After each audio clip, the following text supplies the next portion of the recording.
Welcome back, everybody. Today we're here for the second talk about DNA. And today we're going to talk about the structure of DNA. Understanding the structure of DNA is really important for two reasons.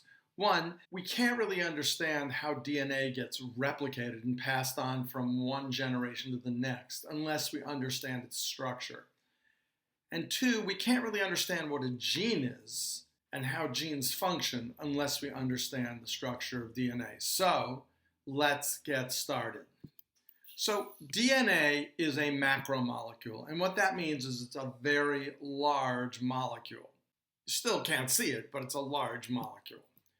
It is chain-like. In other words, it is made of repeating subunits that are all linked together in chain-like fashion, and these subunits are called nucleotides.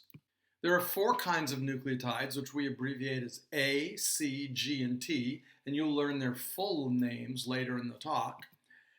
And now what we want to do is take a look at the structure of a nucleotide. So here's a picture of two different nucleotides, and each one consists of a phosphate, a sugar, and a base. So there are three different molecules which themselves have been combined into another molecule called a nucleotide, and then those molecules are going to be combined into a larger molecule called DNA.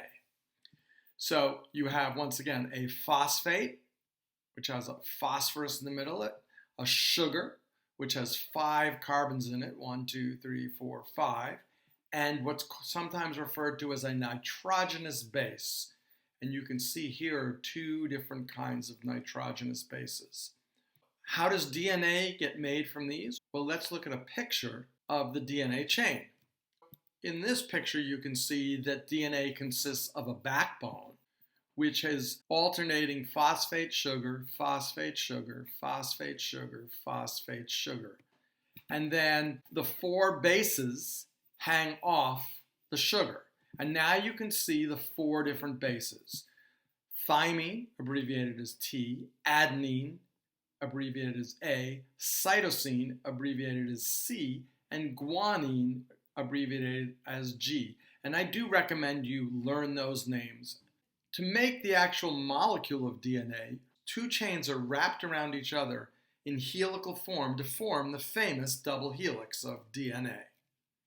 You might be wondering how the different nucleotides are arranged within a DNA molecule. In just a second, I'm going to show you some data taken by a scientist in the early 50s by the name of Erwin Chargaff. He looked at nucleotide composition of DNA in many different organisms. And I want to ask you, what do you notice about his data? And here it is. These are the columns you should look at. The percentages of A, G, C, and T in many different species. Humans, sheep, chickens, turtles, salmon, sea urchin, locusts, so many different kinds of animals.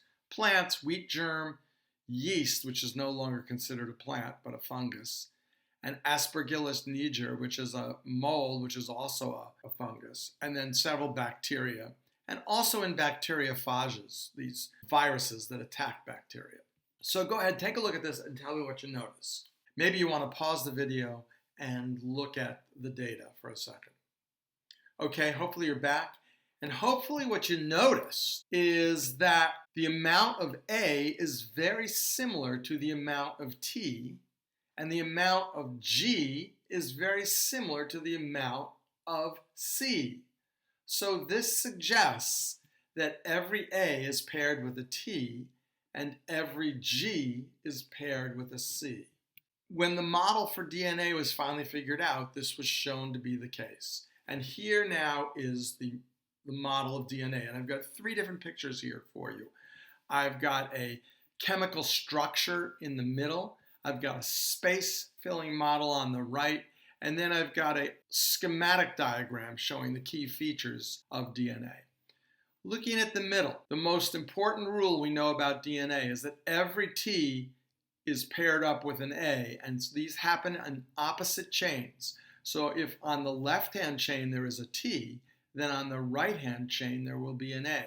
And similarly, if on the left-hand chain there's an A, then on the right-hand chain there will be a T.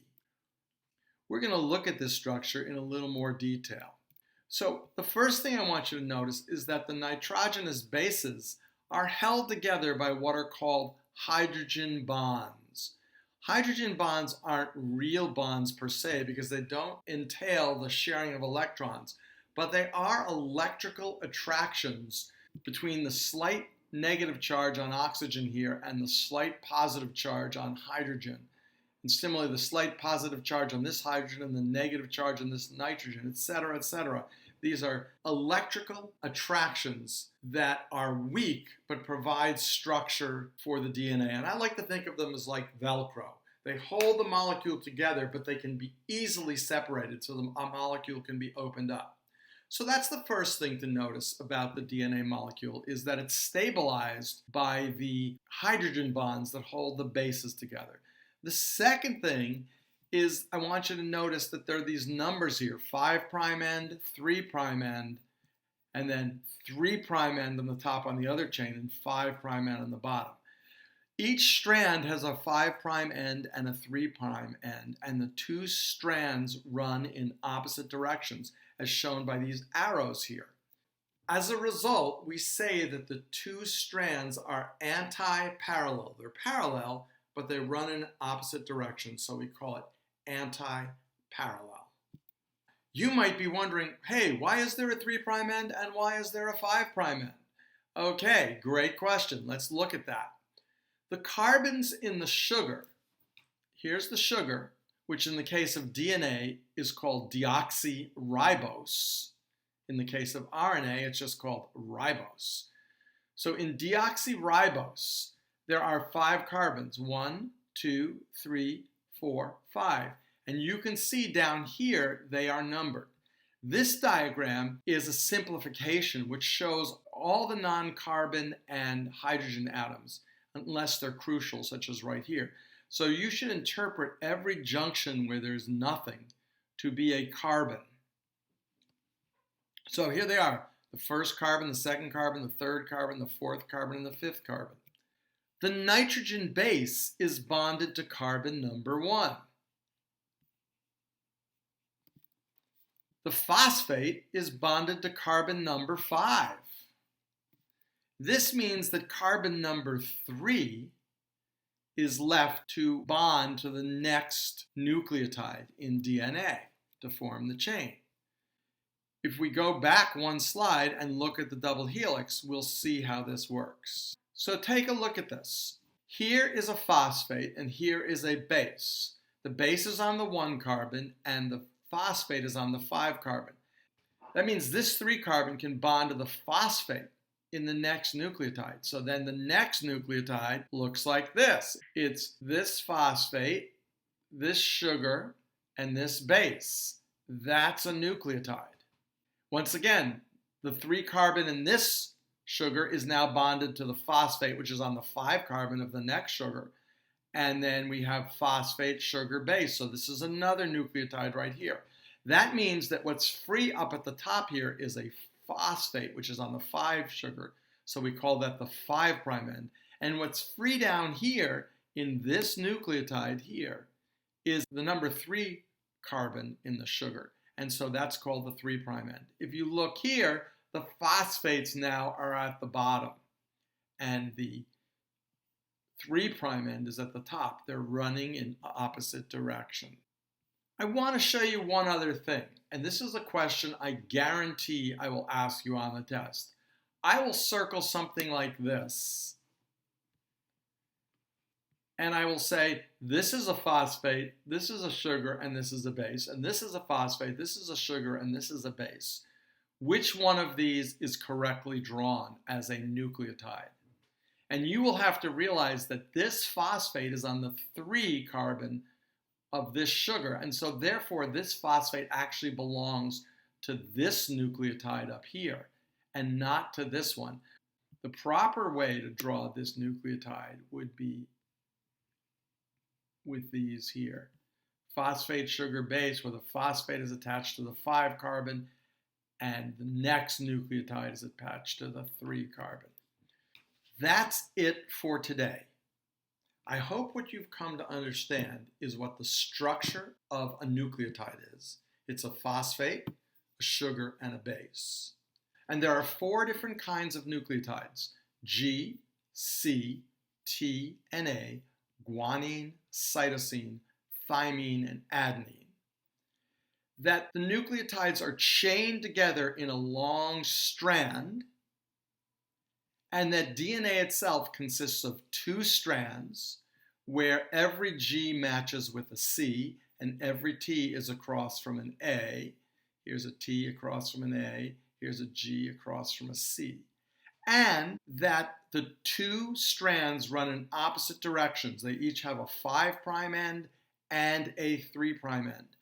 The numbering derives from the carbons in the sugar, which are numbered 1, 2, 3, 4, 5, as we saw earlier. And so the phosphate end of a strand of DNA is the 5' end, and the non-phosphate end, which has an open 3rd carbon on the sugar, is the 3' end. This numbering is very tricky, so I suggest you spend a lot of time looking at this and looking at these diagrams, and maybe even hand draw one of these. At home, you will be making a nucleotide molecule, and then you'll be attaching them to their complementary nucleotide and then attaching them into a DNA strand. So you should get a lot of practice at this. Until next time, go outside, look at nature, ask biological questions, and come to class ready to talk about them. See you soon.